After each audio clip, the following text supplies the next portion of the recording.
My name is Bri, and my passion is working with people who have experienced grief and trauma. What led me to really caring about grief is actually my personal experience with grief. I was 16, and I had two friends who died 2 months apart. In college, there were a couple people who died, another by suicide, another with a drug overdose.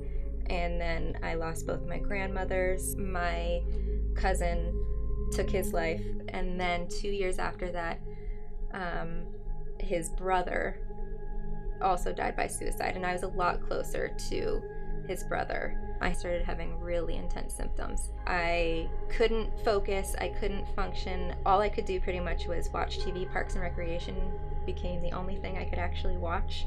They're my best friends now. They always will be, because they helped get me through that really terrible time when I just completely crashed and burned.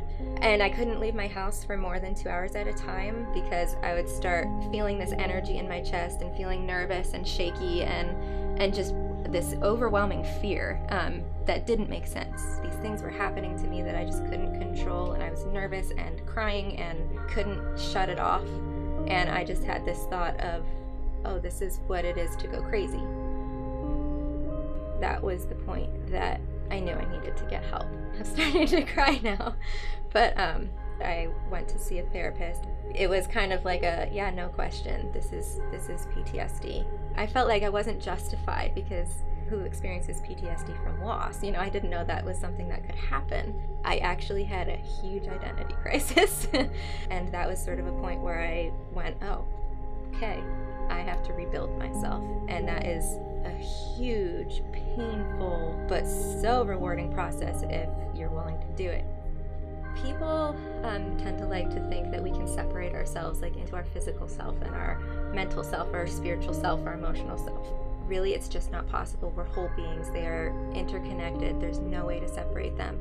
Definitely doing yoga has been a huge part. Being able to have that 1 hour gave me so much hope that things could get better. If I'm going to heal emotionally and mentally, I need to pay attention to my physical side as well.